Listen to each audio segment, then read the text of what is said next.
Olá, estamos aqui hoje para a terceira conversa sobre processo com o professor Antônio Cabral. O professor Antônio Cabral, professor da UERJ, e apesar de jovem já tem grande notoriedade no meio acadêmico e é uma pessoa que está muito, mas muito qualificada para participar desta conversa e nos fazer conhecer melhor o Instituto Novo, que foi mais desenvolvido, não diria criado propriamente, pelo novo Código de Processo Civil, que é o negócio jurídico processual. Olá, tudo bem, professor Cabral? Roberto, queria agradecer o seu convite, do Ayub e da Márcia, para estar aqui com vocês. Um prazer estar discutindo esse tema. Realmente é um tema que não é uma criação do Código, mas foi muito ampliado no Código e tem uma importância muito grande na prática forense, na advocacia, para quem é juiz, para quem é promotor. Então é uma satisfação poder falar um pouquinho mais e desenvolver o tema dos negócios jurídicos processuais. Professor Cabral, é preciso, acho que para a gente começar essa conversa, explicar para as pessoas que nos assistem o que é isso, porque muita gente nem sabe o que é um negócio jurídico processual. Então eu gostaria de ouvi-lo a respeito. O negócio jurídico processual é uma declaração de vontade pela qual um determinado indivíduo, sozinho, até porque existem negócios unilaterais, ou em conjunto com outras pessoas, né, e aí a gente fala em convenções ou acordos processuais, delibera a respeito de um procedimento judicial atual ou futuro. Então existem convenções processuais prévias ao processo e convenções processuais incidentais ao processo. Então vejam que o negócio jurídico processual ele é muito parecido com o negócio jurídico em geral, só que ele tem como objeto situações jurídicas processuais ou normas do procedimento.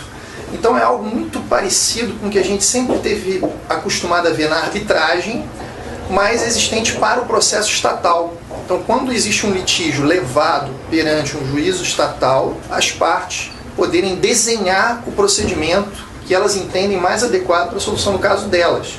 Uma espécie de alfaiataria procedimental, uma espécie de design do procedimento.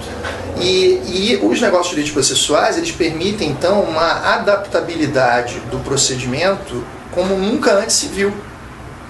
Porque o procedimento rígido e inflexível do processo estatal muitas vezes tornava a alternativa do judiciário inviável ou inconveniente para muitos litigantes que acabavam fugindo para a arbitragem.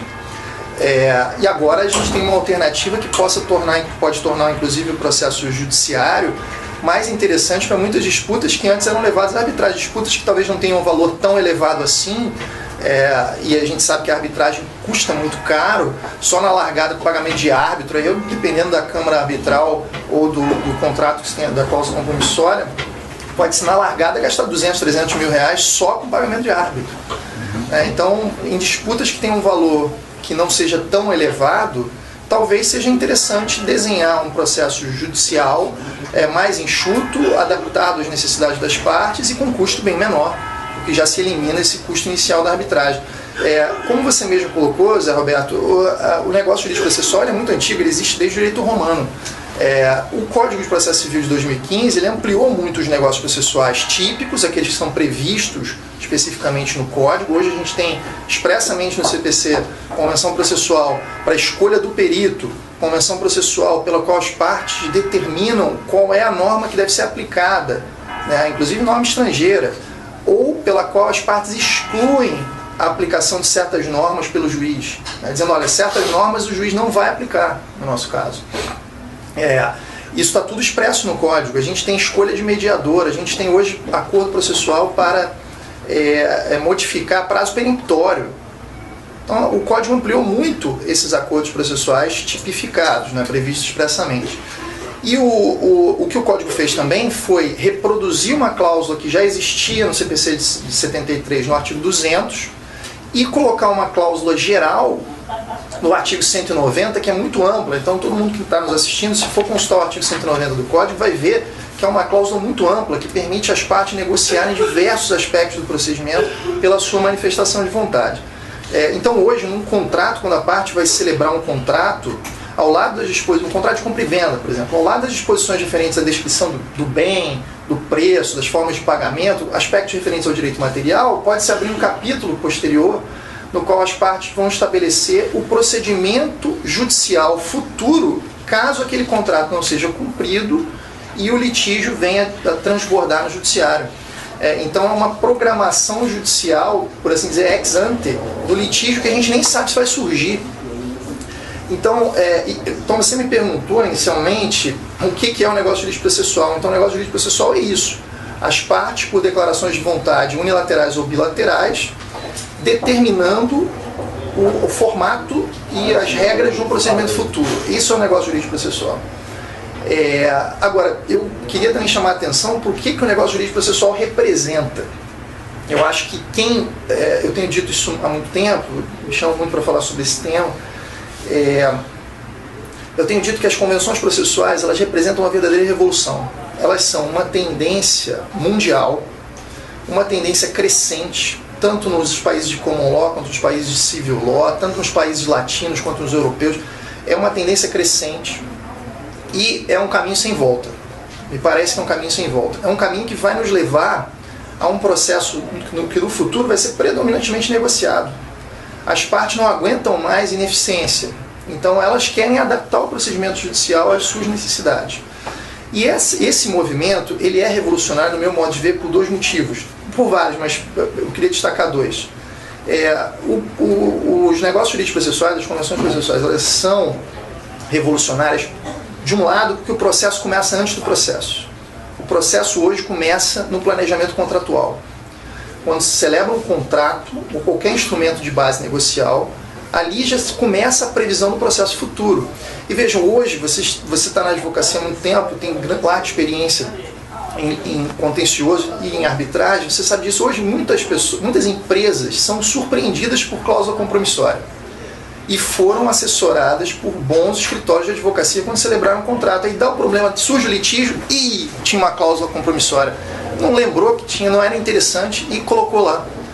Se isso acontece com a arbitragem, que é algo que a gente já tem há 20 anos no Brasil, algo que as pessoas estão muito mais acostumadas, já conhecem, com muito maior o perigo que existe por não perceber que o processo começa no planejamento contratual em relação aos negócios jurídicos processuais. Eu tenho dito bem francamente para os meus amigos que se forem celebrar termos de ajustamento de conduta comigo lá no Ministério Público Federal, que leiam bem o que estão assinando, porque depois não vão poder dizer, maiores escritórios especialistas em processo, não vão poder dizer que não sabiam o que era um negócio jurídico processual.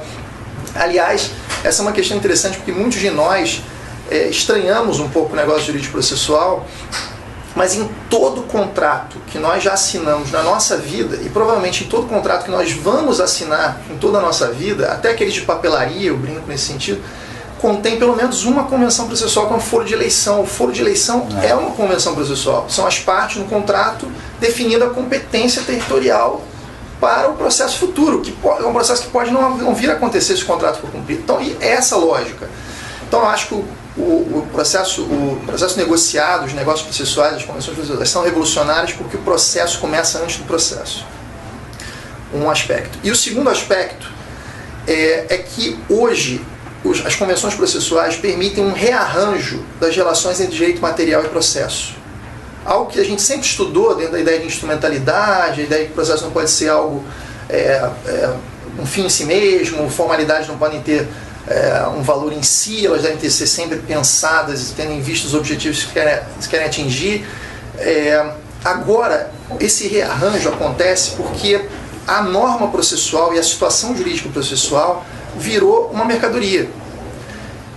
E é difícil as pessoas perceberem isso, e muita gente discursa longamente contra isso. Eu estranho até quando os arbitralistas discursam contra isso, porque é algo incompreensível. Um arbitralista não entendeu o processo como mercadoria. Mas onde eu quero chegar? A norma processual virou uma commodity, virou uma mercadoria. E como ela pode ser trocada, hoje a gente permite na negociação uma troca, um trade-off entre direito material e processo. Então, um indivíduo chega lá numa concessionária para comprar o carro, ele pede 20% de desconto. E o cara fala, não posso te dar 5%. Amanhã ele vai poder dizer o seguinte, olha, eu posso te dar 5%, mas se você renunciar a certas garantias em execução, se renunciar a todos os recursos e se a gente estabelecer que existe uma limitação ao número de testemunhas e o perito é esse cara aqui que a gente escolhe que vai ser baratinho, eu tenho como estimar quanto eu vou gastar com advogado, com perito, etc. e quanto tempo mais ou menos em média esse processo vai durar na primeira instância, 1 ano. E aí eu tenho como estimar que o meu custo com o prolabore do meu advogado cai, se você não me pagar o que me deve, eu recupero mais rapidamente o meu crédito. Você precificou. Precificou, exatamente. Você precifica o processo. E você troca isso com direito material. Então, se você assinar essas convenções processuais, eu te dou 15% de desconto. Esse rearranjo entre direito e processo é algo que está deixando alguns privatistas muito interessados nos negócios processuais, porque eles acham que, na verdade, haverá uma colonização do processo no direito privado. Então, eles acham que haverá uma invasão dos bárbaros, por assim dizer, né? Do processo para a área dos contratos. E haverá. Provavelmente, em grandes contratos, haverá necessidade de acompanhamento de um processualista na consultoria. Porque senão vai acontecer a mesma coisa do sujeito ser surpreendido com negócios processuais lá na frente. Então, onde eu quero chegar? Então, eu destaquei esses 2 aspectos. O processo começa antes do processo e as convenções processuais permitem um rearranjo, uma nova relação entre direito material e direito processual. Algo que a gente nunca imaginou nessa intensidade. E quem perceber isso vai largar na frente. Quem dominar esse instrumento de convenções processuais hoje, e acredito eu, pelos próximos 10 anos, vai largar na frente. Convenções processuais já têm sido incluídas com grande frequência em contratos, e acho que as pessoas certamente não estão acostumadas a vê-las. Eu converso muito sobre esse tema com muitas pessoas e percebo que muitas vezes a gente tropeça em convenções processuais na lei ou no contrato e não as enxerga como convenções processuais.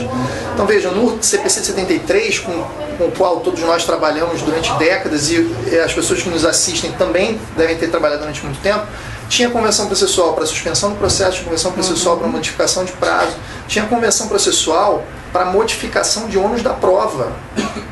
Convenção processual para modificação de ônus da prova, num artigo do CPC 73 que todo mundo conhecia, que era o artigo 333.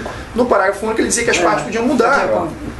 Agora, quantas vezes vocês já viram num contrato uma convenção para modificar o ônus da prova? Eu já celebrei uma convenção há uns 10 anos atrás. E valeu? No litígio, não precisou, né? Porque o acordo foi cumprido. Teve litígio, mas não chegou no judiciário. Mas eu inseri numa transação uma convenção probatória. Eu, em 25 anos de magistratura, nunca vi a convenção sobre inversão de ônus da prova. Nunca. Eu já falei com alguns colegas, né, que já se tropeçaram em contratos mais complexos com convenções probatórias, só não as enxergaram na época como convenções probatórias. E isso estava no judiciário. E existem inúmeros exemplos. Então tem um contrato que diz lá que o boleto ou o talão do cheque faz prova plena, ou o boleto do caixa eletrônico prova. Então, tudo isso é uma convenção probatória. Aí a gente pode discutir se ela é uma convenção sobre o meio de prova, se é uma convenção sobre a valoração da prova, por aí vai. Então, o que tem acontecido é que as pessoas, conhecendo melhor o instrumento, vão entender que aquilo é uma convenção processual e vão saber como manuseá-la, como operá-la, saber os seus limites, saber os seus efeitos, saber como se controla, saber onde ela pode ser cumprida, como se pode postular o seu cumprimento.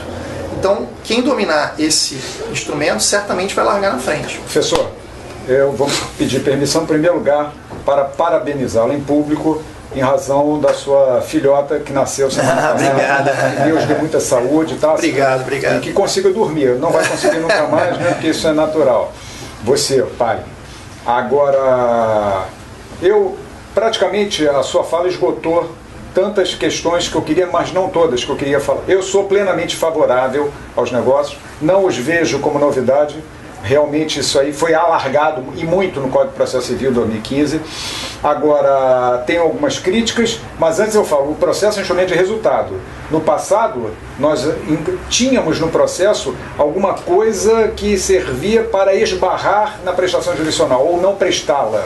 encontrava-se de alguma forma algum obstáculo para impedir a prestação jurisdicional. Hoje inverteu-se a lógica, o processo serve para aquilo mesmo, para atender ao direito material. Então tudo que for obstáculo de alguma forma vai ser alterado. E a cogestão processual, a meu juízo, é sempre muito bem-vinda, porque a justiça é muito mais legítima. Quando o professor citou a questão dos peritos, o 471, muito mais legítimo. Se um perito escolhido pelas partes chega a uma conclusão, aquele que não tem um laudo satisfatório a ele, benéfico a ele, vai se conformar muito mais do que um perito nomeado pelo juiz, porque foi nomeado por ele também, foi indicado por ele. Tal como o árbitro, o perito foi indicado pelas partes. Então a tendência de aceitação muito maior. Agora, tem algumas questões que eu pontuo e vejo com muita preocupação. Eu falo em garantias constitucionais e falo, por exemplo, que nós estamos terminando esse primeiro módulo, acho que não haverá tempo para responder nesse momento, mas eu digo, por exemplo, muitos defendem que a sustentação oral ela pode ser convencionada no sentido de aumentar o prazo de sustentação oral ou, naquelas hipóteses em que não é cabível, admiti-la. Mas isso tem um impacto na prestação jurisdicional enorme. Uma sessão que tenha, como a minha ontem, foram quase 400 recursos julgados. Se todos aqueles pudessem sustentar, com prazo inclusive maior, você não esgotaria a sessão. Então são questões que na prática são perfeitas, mas na teoria é absolutamente inviável. Então são questões que a mim parecem que merecem uma maior reflexão. Quando eu falo em garantias constitucionais, por exemplo, você simplesmente não admitir recurso. As partes querem transigir, não querem admitir um recurso, tal como na arbitragem não querem recurso. Eu particularmente não vejo um problema. A nossa saudosa, falecida recentemente, Ada Pellegrini, falava sempre em justeza da decisão através do duplo grau de jurisdição. Se tem sede legal ou sede constitucional, pouco importa. Mas não vejo que, como um óbice, as partes simplesmente abrirem mão. Não querem. Eu quero uma prestação jurisdicional mais rápida e eu confio no juiz. Isso é uma forma até de dar maior legitimidade ao juiz de primeiro grau, que é aquele que tem a proximidade com as partes, o domínio das provas, das partes, dos fatos e tudo mais.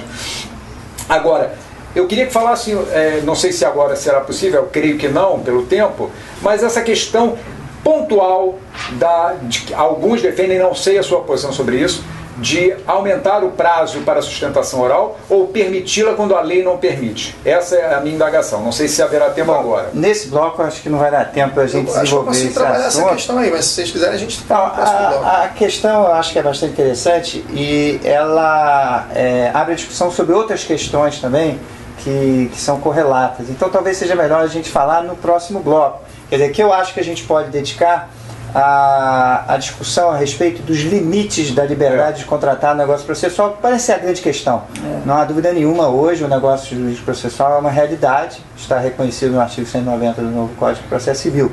Mas o que tem suscitado muita dúvida é o limite da liberdade de contratar a respeito do processo. Porque a nossa formação, notadamente eu e a Hugo, que somos mais velhos aqui, não você e a Márcia, são mais jovens, é que a gente sempre aprendeu que eram normas de ordem pública, que é interesse do Estado a classificação social. Então, para aqueles que têm uma formação calcada nessa premissa, fica mais difícil aceitar essa liberdade ampla de contratação, né? Porque a gente tem que mudar o paradigma.